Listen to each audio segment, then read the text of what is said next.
सिद्धार्थ, ये हिंदुत्व की लड़ाई अब यहां तक आ गई कि अगर अलग लाइन पर एनसीपी चलती हुई दिखेगी तो एकनाथ शिंदे भी हेलीकॉप्टर से एबी फॉर्म भिजवा देंगे उन सीटों पर जहां एनसीपी अपने कैंडिडेट उतार चुकी है। मैडम, आप सिद्धार्थ से सवाल है प्रोफेसर नवीन, अब अलग आइडिया आप ये स्वीकार कर रहे हैं प्रोफेसर नवीन की अलग आइडियोलॉजी है। सिद्धार्थ, ये बड़ा क्रूशियल मोमेंट है क्या गठबंधन के लिए? गरिमा जी,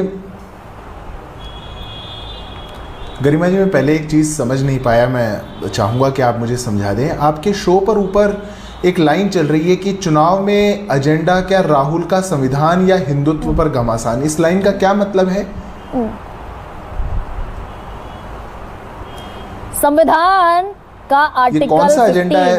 एक सेकंड, हाँ सिद्धार्थ सुनिए।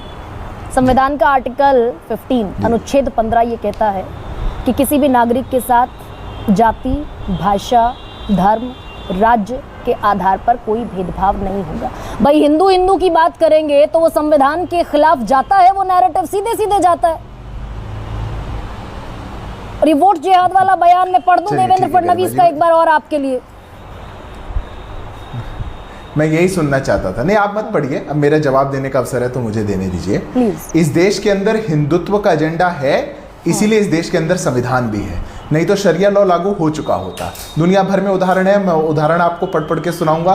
तो आप ये वाला एजेंडा मत चलाइए जो शायद राहुल जी को ज्यादा खुश करता हो। कौन राहुल जी संविधान की बात करेंगे? क्या संविधान की बात करेंगे? जिस परिवार ने सबसे ज्यादा संविधान को तार किया हो, बदला हो, जिन्होंने आर्टिकल 215, 124 को जिनका उल्लंघन कर करके, जिन्होंने इमरजेंसी लगा के संविधान की हत्या करने तक का काम कर दिया हो, उनके लिए आज एक टीवी चैनल दिख रहा है कि राहुल का संविधान, ये राहुल का संविधान एजेंडा है। ये तो गजब की बात हो गई। अब मैं महाराष्ट्र पे जवाब दे देता हूं, मैं बस इतना ही समझना चाहता था। गरिमा जी, इस पर सच्चाई ये है, हालांकि हम महाराष्ट्र के अंदर, लेकिन सुनिए 75 में इमरजेंसी लगी 25 जून 1975 को, जनवरी 77 में हटी।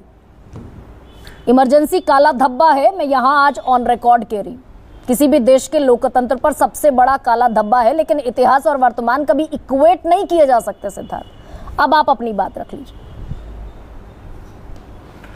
अब थोड़ा सा तो विषय अंतर आपने कर ही दिया है गरिमा जी, तो एक शोर राहुल जी का संविधान पर आप करिएगा और राहुल जी से पूछिएगा कि जो पहला अमेंडमेंट नेहरू जी लेकर आए थे उस पर राहुल जी का क्या ओपिनियन था।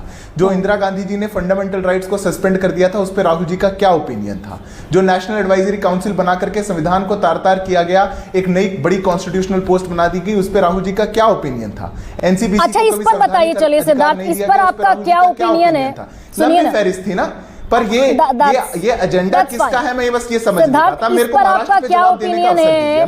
देवेंद्र फडणवीस का ये बयान है, दूसरे समुदाय के लोगों का आत्मविश्वास बढ़ा है, वो ये मानने लगे हैं कि कम संख्या में भी हिंदुत्ववादियों को हरा सकते हैं, खुद को संगठित करके हिंदुत्व को नीचे गिरा सकते हैं।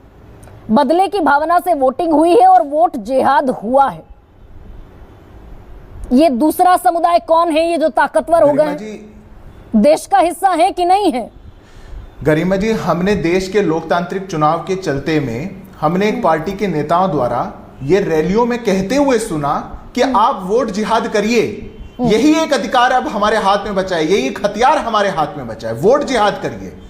वोट जिहाद कहीं हुआ होगा तो परिणाम कुछ आए होंगे। परिणाम तो देखते हैं, देश भर में जहां सबसे बड़ी एक मुस्लिम डोमिनेटेड सीट है वहां से कांग्रेस पार्टी की सबसे बड़ी जीत है, राहुल गांधी की भी उतनी जीत नहीं है। हरियाणा के अंदर चुनाव हुए, नूह से मामन खान जीत गए, सबसे बड़ी जीत, भूपेंद्र सिंह हुड्डा नहीं जीत पाए। वो तो लंबी बात हो जाएगी। और गरिमा जी, सच्चाई आपको भी पता है, देश के कहां तक जाएगी, कौन कंसोलिडेट करना चाहता है। आज पूरे महाराष्ट्र के अंदर एक बात कही जा रही है, अब मैं जरा इस पर जवाब दे दूं आपको। सुनिए, सुन लीजिए, आप सुनिए ना। 71 कैबिनेट मंत्रियों ने शपथ ली थी इस बार। मैं तो आप ही को सुनने आया हूं जी। आप 71 कैबिनेट मंत्रियों ने शपथ ली थी इस बार, और सबने शपथ ये ली थी कि बगैर भय के, बगैर अनुराग के, बगैर द्वेष के, बगैर भेदभाव के, संविधान के प्रति निष्ठा रखते हुए सबके साथ न्याय करेंगे। संविधान के प्रति आप सरकार है भाई। अगर कांग्रेस वोट जिहाद का नारा लगाएगी, आप भी वोट जिहाद का नारा लगाएंगे, आप भी सेग्रीगेट करेंगे कि हिंदू एक तरफ और मुसलमान एक तरफ, और ये चुनाव जिताऊ फॉर्मूला बनेगा। हमने तो सबका साथ सबका विकास का नारा लगाया, पर आपकी एक भी डिबेट उस पे नहीं हो पाई। आज आयुष्मान भारत को लेकर के इतना बड़ा प्रोग्राम हुआ, 2 राज्य देश के अंदर ऐसे हैं, दिल्ली और बंगाल, जो अपने राज्य के 70 साल से ऊपर के लोगों को आयुष्मान भारत का लाभ नहीं लेने देना चाह रहे, राजनीतिक कारणों से। उस पर आपकी डिबेट नहीं हुई। हमने तो सबको घर दिए, सबको शौचालय दिए, सबको बिजली दी, सबको पानी दिया, नल से जल दिया, हमने तो वो किया। वो कहां दिखा आपको? पर वोट जिहाद किसी ने कहा तो आपको हमारी शपथ याद आ गई। हमारी शपथ तो है, वोट जिहाद को जो भी कहेगा उसको उसकी भाषा में जवाब देना, ये हमारा काम है, क्योंकि देश में नहीं चल सकता ये देश संविधान से चलेगा। और माफ कीजिएगा, राहुल जी के संविधान से नहीं चलेगा, इस देश के संविधान से चलेगा, क्योंकि राहुल जी का संविधान इस देश के साथ क्या करेगा ये भगवान ही जाने। इसलिए अब मेरे को महाराष्ट्र पे बोलने का 10 सेकंड का अवसर दीजिए, नहीं तो मुझे लगेगा मैं आप ही को सुनने आया था। अभी आपने बड़ी एक बात करी और महाराष्ट्र के अंदर क्या स्थिति है आपने उसको कहा। देखिए, एक बात बिल्कुल स्पष्ट है, महाराष्ट्र के अंदर भारतीय जनता पार्टी के साथ महायुति का हमारा जो अलायंस है, उस अलायंस के अंदर सामंजस्य की पराकाष्ठा है और सभी घटक दल वो सामंजस्य के साथ एकजुट होकर के वो अपनी बात को रख रहे हैं और लोगों के बीच में जा रहे हैं और लोगों के मत को साथ ले रहे हैं। तभी आज दूसरा जो पक्ष है, नॉमिनेशन का आखिरी दिन हो गया, 20-20 सीटें डिक्लेयर नहीं हो पाई, कितनी लंबी फहरिस्त चली। वो आपस में पहले कह रहे थे 85-85-85 का मॉडल रखेंगे, फिर कहा नहीं होगा, उद्धव जी को सीएम बनाना चाहिए, इस बात को लेकर के कितना लंबा समय झगड़ा चला।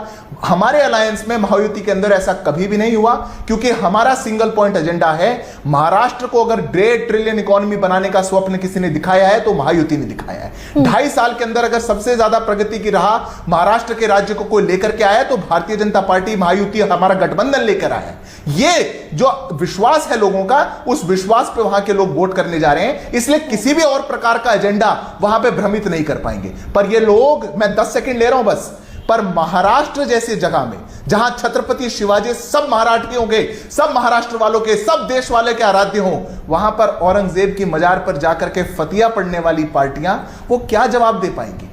महाराष्ट्र के अंदर औरंगजेब चलेगा या फिर छत्रपति शिवाजी महाराज चलेंगे? यह प्रश्न आप इनसे पूछ लीजिएगा। अच्छा सिद्धार्थ, ये बताइए, महागठबंधन में, आपके गठबंधन में, महायुति में सिद्धार्थ, अब ये भी प्रश्न पूछना चाहिए और कोई शपथ इनको भी याद दिलानी चाहिए। हाँ, बहुत हम रोम अराउंड हो गया। अब सिद्धार्थ, बड़ा प्रिसाइज सवाल पूछ रही हूं मैं आपसे। नवाब मलिक को खड़ा कर दिया अजीत पवार ने। देवेंद्र फडणवीस ने कहा था व्यवसायिक संबंध है दाऊद इब्राहिम से, और ईडी को पुख्ता सबूत भी मुहैया कराए थे। यह भी कहा था कि नवाब मलिक को पार्टी में शामिल मत कीजिए। आशीष शेलार ने कहा हम बिल्कुल बर्दाश्त नहीं करेंगे नवाब मलिक को टिकट दिया जाना। अजीत पवार ने नवाब मलिक को टिकट दे दिया। आपकी बीजेपी और शिवसेना ने सुरेश पाटिल को पहले से उम्मीदवार बना रखा है।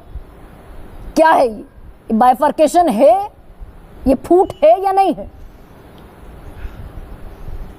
अगर गरिमा जी, आपने खुद ही जानकारी दी है कि हमने तो पहले से एक उम्मीदवार वहां पर उतारा हुआ है। अगर हमारे सहयोगी दल ने वहां पर उम्मीदवार को उतारा है तो मैं मानता हूं कि जब तक विड्रॉल की तिथि है तब तक ये स्थिति स्पष्ट हो जाएगी और वहां पर हमारे गठबंधन का एक ही उम्मीदवार रहेगा, इसमें कोई दो राय नहीं है। और ये